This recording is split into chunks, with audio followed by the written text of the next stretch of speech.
In this episode, Fitz teaches us a very valuable lesson. If you can't use time travel to go and rescue your friends, then you have to travel through time to go and rescue your friends.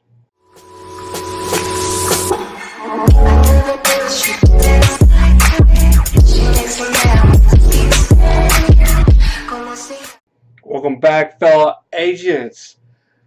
This here is level 4.5, maybe 5? Don't know, we're under budget. Welcome back to my channel, Nephilim Entertainment, and I am your host, Metron Hale. Welcome. You're watching Agents of S.H.I.E.L.D, and this is my coverage of episode 5, Rewind. Alright, so we get to relive the experience of what Fitz has been up to for the past 4 episodes, because everybody loves Leopold Fitz, especially Gemma, even though they are destined not to be together, because apparently the universe doesn't like them being together. God, Fitz always makes it sound like that they're just the center of the universe. Anyway, so our boy, we get to relive this episode through his eyes to find out what happened when the gang up and disappeared. And basically what happened was same thing that we see at the first episode. Mysterious people come in, barge in, abduct them, take off, leaving Fitz with everything, including the bill at the diner. Do you realize that he basically had to pay for, like, what, 7 people? Because you got May, Mac, Phil, Daisy, Sky, Gemma, and Fitz. 6 people. 6 people and Mac. Mac's a big boy. Yeah. Leaving the bill of 7 people while, blink, everybody's gone. That's the one thing I want to know how they did. Right, they're sitting there, white lights, everybody's, pretty much freeze, and literally a blink, they're gone. Okay, did they have some supernatural ability? Or is it magic? Some space age technology? They blink and they're gone. So that just leaves it up in the air. Well, when the cops show up, of course, Fitz is confused, and we are too. But it's okay. We'll get through this. Including the interrogation. Interrogation. Yeah. I wonder how many of those Fitz did in the framework. Because if you think back to last season, Fitz was kind of the head honcho and the big intimidating force in the framework. After all, he was the second in command when it came to Hydra. And people have to realize this. Whatever skills he has honed in the framework, he's bringing it with him to reality. So, because it started out as a training program. So, in essence, Fitz probably knows how to handle these interrogations quite well. And he does. He puts the 2 interrogating agents, Lieutenant Evans and Lieutenant Lucas, puts them to shame. To the point to where he even was like, who the hell is in charge here? Well, grand entrance of Lieutenant Hale, who happened to be the person that was with our general when he got shot by an LMD. So now she's the one in charge while he recovers. I already off the bat can tell you I don't like this woman. I don't know what it is about her. I don't like her. I don't like her at all. So, and that was, well, just trust me, from the very start I didn't like her, mainly because she was ready to throw our girl Daisy up on the butcher block. Don't like you already. If you're willing to not listen to reason and already starting to want to put people in jail and shoot and kill main people, you're already on my shit list. You stand no chance, lady. But anyway, Fitz actually owns the interrogation. So, as a bargaining chip, he says, why don't I help you try to figure out what's going on? So, Fitz starts helping the army. And one thing we find out, too, is everybody has a nice little mind blank for 2 minutes through the whole event. So, it's not just Fitz having amnesia, and it's just not Fitz having issues due to the framework. Or the fact that he suffered a brain injury, what was it, 3 seasons ago? No, 4 seasons ago. At the ending of the first season. Yeah, so it's been about 4 seasons since he's had a brain injury. So we can't chalk it up to that. So we go into this crazy montage. And when I say crazy, I mean it literally shows Fitz basically, if he's not working out, he's basically got his nose in the book, or he's yelling at the TV because his favorite football team is not doing well. Soccer. So where does that leave us? Basically baffled and confused. But he does draw a nice, pretty cool monkey. 6 months. 6 months and all this is going on. Has not figured out not one legit clue of what is going on. And meanwhile, he's having them send letters to the editor when it comes to his soccer team. Seems legit, right? Legit, right? Well, my question at the beginning was, is Fitz going crazy? I mean, after all, he did spend all that time in the framework, and now he's actually literally in a jail cell. So I'm guessing that Fitz might be going just a tad bit crazy, and he even pulls out the one stopper that I think was enough for our General Hale, was that he thinks, oh well, I can't explain what happened, so they were abducted by aliens. You're done. You're done. Okay. Well, his attorney shows up, and lo and behold, Lance Hunter to the rescue. Our boy Lance is back, and I covered it last episode, and I'm so glad to see him this episode. It has been, I don't know how long since we've seen Lance. But he's here to rescue our boy.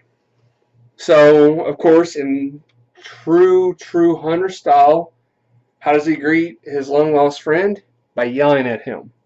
Yeah, apparently this is aggressive, passive-aggressive is Hunter's unique love style, because right away, right off the bat, he wants to proceed to yell at our boy for everything that has happened in the past little while. But rest easy, and ends in a hug. Oh, yeah. So, which, after it ends in a hug, Hunter stares at his watch while Fitz lays out a plan on how to rescue him, which would take a couple months, but as he's slowly telling this, Hunter's like, right there, don't move. What the bloody hell? Yeah. Which I wonder if they realized that by saying bloody, it's the same thing as dropping the F-bomb over in Europe. I guess there's some things that censorship will let pass here in America. But anyway. So, he blows out the side of the prison door. They make their escape by the help of a guy named Rusty. Who is this Rusty? And will we meet Rusty later on? What have you been up to? Tell me more about this Rusty person. Oh yeah, that's right, Bobby. What happened with Bobby? Y'all doing y'all's own thing? That's cool. Y'all almost got married? Figures. Where's she at? You don't know? Okay. Okay. So I don't guess we're going to see any sort of thing going on with Bobby right now. Okay, cool. It's cool. So they have to get to relive the last few months and find out what happened. Oh, Ada, she was an android that you made, and she eventually wanted to become a real person, and eventually trapped you in a simulation and became your lover, and that's not weird at all. Whatsoever, but it's commonplace for S.H.I.E.L.D, apparently. They're not getting abducted by aliens or dealing with superpowered humans. They're dealing with cybernetic robots who want to create a love story. Yeah. ABC people. You gotta love Marvel. So, what else is going on? They eventually find our guy. And, where'd you do with our friends? Oh, they're in the year 2091. Huh? Yeah, apparently which by our time, it's a little different. I'm guessing that they probably are going by a different time because they keep spouting off at 70 years in the future. I'm guessing that right now it's the year 2021. But, okay. So, they're in the future. Our mysterious bald-headed guy is called Enoch, which I don't know how many people have ever read the Bible, but Enoch was supposedly a follower of God who got lifted up in the heavens by a flaming chariot. A coincidence? I don't know. But either way, our dude here named is Enoch. And He's not very forthcoming with information, so Fitz naturally just gives up. No, he does not give up. In fact, it's a little bit of Hell Hydra, because he is straight up grabs the gun, throws Enoch on the table, puts the gun in the back of his head, and says, "You won't tell me what you know." And Enoch obliges, which Lance, I don't know what's going through Lance's mind, but it's obvious of damn. So yeah, apparently Hell Hydra is coming handy, because first he survives his interrogation, then he gets information out of somebody who's not very forthcoming. Okay, look, I know you feel guilty about what you did in the simulation, but dude, that is twice now that this little simulation has made you into a better person. What else better could there have happened? We'll see. Okay? So, which the army shows up too, by the way. The army is on their tails constantly. Did they not check for probes, for trackers, anything? Because it seems like the army is right on their tail. I mean, I know that if this was anything else, any kind of action movie, army would be like the superpower in this movie, where the army has it all, knows it all, does it all. But we're talking about a superhero TV show. Shouldn't they be sort of like the local cops equivalent? I mean, they are constantly on track with these people. Well, the reason why Enoch sent our people into the future was he got a prophecy. Who did the prophecy come from? He'll show them.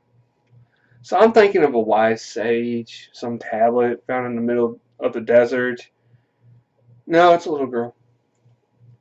This little girl whose father was an inhuman who appeared in 2 seasons ago has now come back, a little girl named Robin and her mom Polly. Well, apparently she went through Terrigenesis, and now she sees the future, but unlike her father, she actually sees the future sort of, I guess, as a 4th dimension. She sees past, present, future all coincide to where she doesn't even really know herself or even who her mother is. She's just basically drawing pictures and foretelling future events and past events and current events. So she's basically Google. Yeah, honest to God, if that was my ability, I would name myself Google. I'm just kidding. Am I? But our little girl Robin, she has the ability to see the future. And I love it too, because calmly, while she's drawing, they're here for us. But yet again, here's the army. Yet again. Right on their tail. What are you calling them and saying, "Hey, guys, I know you're tracking us. We had to stop for some food. Enoch got hungry, but yeah, we're going to be at the park in like 20 minutes if you want to swing by." Yeah, that's cool. Yeah. Yeah, you can, pull out guns. It's cool. Public park, everybody can run away. Yeah, cool. We'll see you in a little bit. Yeah, which I don't know how I have a flip phone. Those are so 90s. But Enoch does something which required earbuds for some reason. And our Lieutenant Evans and Lucas lost 30 minutes of time? Weird?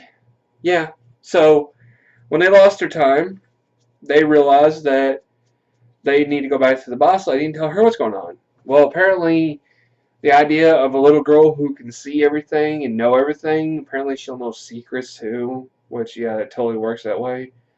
Apparently, she wants to take her controller and weaponize her. Okay, that's strike 2. First, you give our boy a lead, or actually, no, I take that back. First strike, you threaten Quake. Second strike, you give our boy Lance a hard time. Third strike, you don't tell somebody you want to control a little girl. No, ma'am, I officially don't like you. You are on my shit list. Here it is. You're right there. Okay, enough. No, I'm done. But General Hale wants our people Evans and Lucas to actually go and find a little girl controller, weaponizer, blah blah blah, the typical baddie scenario. So I'm getting a feeling that she's going to probably be a main antagonist for the next part of the season, or possibly the middle, whichever. Either way, I don't like this chick. Not at all. But the reason why we find out about Enoch and I guess his little group, how they interfere with anything or everything that's going on, is when, there's an extinction level event that's going to happen. Which, when they get to the lighthouse in Lake Orient, how far does this go down? Unknown. Who built this? Unknown. What's in it? Unknown. Extinction level event. Your people prevent this, right? Yeah. What causes the extinction level event? Unknown. Great. Well, it makes sense. I mean, you don't want a season that's going to be summed up in like 20 minutes. Well, yeah, see.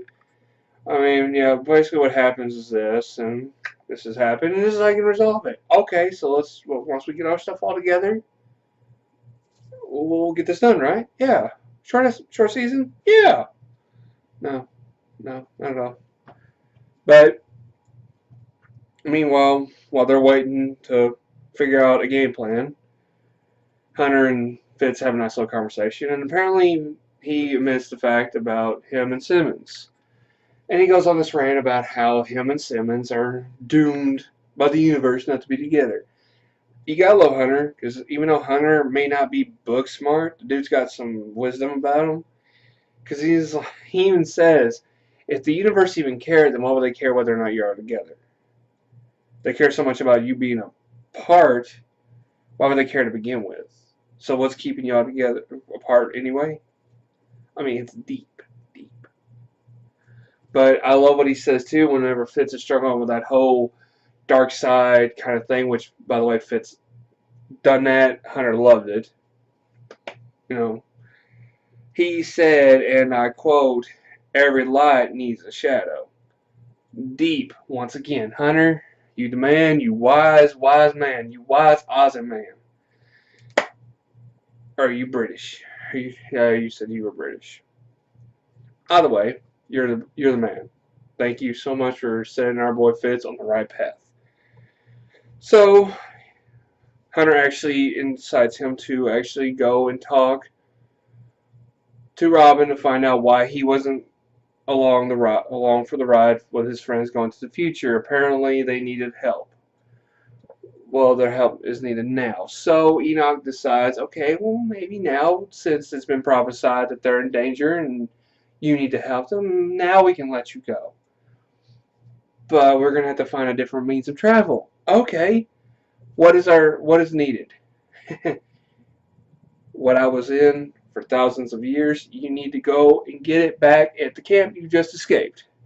Come again? Yeah, so not only have Hunter escaped there, now they gotta go back. Great. This should be fun. So when they get there, they do the whole spot thing, of course. Spot thing's awesome too, by the way. They unleash ferrets. Ferrets. That's one thing we have not seen on the show yet. And they do it in style. Ferrets go and raise hell. I love it. I want a pet ferret now. No. So with the ferrets unleashing hell, they actually come across the device they're looking for, so they have to get out the base, right? What's the best way? In style. They find a helicarrier. One of the little small ones. But it's cool. It brings us back to like flashbacks of the previous seasons when shit was actually not so chaotic. But it's S.H.I.E.L.D, so what do you expect? So while they're loading up stuff and getting ready, they come across some guns, and the army shows up yet again. I'm sensing a pattern. So the army shows up. You think that Hunter's going to bust out some ninja moves, and Fitz is going to go crying in the corner. No, you'd be wrong. Fitz, straight, like slow motion, pulls out the guns, and which they're icers. Okay, yeah, they're icers. If he actually went for the actual steel, we'd be a little concerned. Be just a little bit concerned. But he pulls out some icers. And it's ting, ting, ting, ting, ting, ting. And the dude is going straight up ninja style / possibly, I dare say, I know he would be upset if he heard this, but Grant Ward style. He didn't use the karate moves. He didn't use the fight moves. He just straight up beasted with some guns. Okay, look. I know you didn't like the idea of Hell, but you survived interrogation. You coerced a person into giving up information, and now you're holding back trained army personnel who have actual guns with bullets that can kill you, and you're holding them off with icers. Not only are you holding them off with icers, but you're able to hold them back, push a button, and casually walk back to the center like, okay, gonna go back to point A. Now here I am. What's up? Dude, your time in the framework has turned you into a badass. I don't care what you think. I don't care what's freaking you out about this situation. The framework has turned you into a badass Leopold Fitz. I love it. Fitz is now my new favorite character. Mark it down right now. Leopold Fitz is Metron Urel's favorite character now. That's awesome. Not as hot as Quake, or May, or even Gemma, but dude, you're awesome. You're my new favorite. Sorry, Lance. I'm sorry. It's over. I'm sorry. But Hale has a nice little talk with Lieutenant Evans and Lucas about the fiasco, and she handles it quite well, with a bullet in the head for both of them. What the hell? You done shot him for what? The hell's wrong with you? You shot two innocent people that were just trying to get to the bottom of the case, trying to figure out what's going on, and shot them. Please tell me the season when all this time travel stuff that they go back and save these people. They didn't deserve to die. Okay, that's strike 4. Woman, you are officially crazy and disliked whatsoever. I hope the Fitz embraces the dark side and puts a bullet between your eyes. Chick, you crazy. Nuts. Ugh. But we find out what it is that Enoch went and had Fitz and Hunter go back and get. Apparently, it is a stasis pod, or a hyperbolic chamber. Basically, what it is, cryogenesis kind of thing. They're gonna throw Fitz in there, and he actually is gonna go ahead in the future the long way, right? Basically, he's gonna sleep for the next 70 years. Meanwhile, Hunter and Bobby, which Hunter volunteered Bobby, I'm sure she's gonna love that, are gonna stay back with Enoch, and they're gonna watch out for the little girl. Okay, so we actually had to say goodbye yet again to our boy Lance Hunter. I'm not liking this episode. I mean, yeah, we replaced the badassness between Lance Hunter to now our boy Fitz, but I mean, I still like Hunter. I'm sorry for what I said. Please stay on the show. Don't leave us yet again. But we have to say goodbye to us right now. Maybe we'll see him later on in the episodes. I hope he comes back. They were talking about the possibility of there being a spinoff for Hunter and Bobby. I don't know if it went through or not. I guess it didn't. So maybe they'll reprise their characters and come back. Bobby and Hunter, please come back to the show. We're short some people. We need more people to do spy stuff. Please come back. But I love it too whenever Fitz is getting locked away into the cryo thing. He looks up at Hunter and Hunter goes, I love you. I know. Look, on Twitter, even Star Wars tagged them in a post which was a copy of Luke saying that to Leia. I love Star Wars references the show makes. I mean, they make it quite a bit, and I love them for it. It's so awesome. But as time goes by, and we're actually into what I guess you could say is the present storyline, Enoch wakes up Fitz, and they're getting ready to make their approach to Earth. And Enoch warns them, I hope you're prepared for this. Prepared for what? Prepared to be introduced to a bunch of bad characters. I hope you have it in you to be ruthless and deceitful and basically a badass. I can give you 3 reasons. Alright, up next for Agents of S.H.I.E.L.D. Apparently, we're coming to a very climactic moment. We're actually going to see Daisy, our girl Quake, Destroyer of Worlds, even though she doesn't like being called that, go against Marble Girl, which aka Sonera. Apparently, Cassius is gonna pose a battle royale or something, and he's gonna have our 2 girls fight it out. Which, in the promo for the next episode, it could go either way. So, with that being said, I hope that our girl Quake kicks her ass, and I want to find out what happened to May. But that's gonna do it right for me. Question for y'all. What do you think about the new badass Hell Hydra, or former Hell Hydra, Fitz?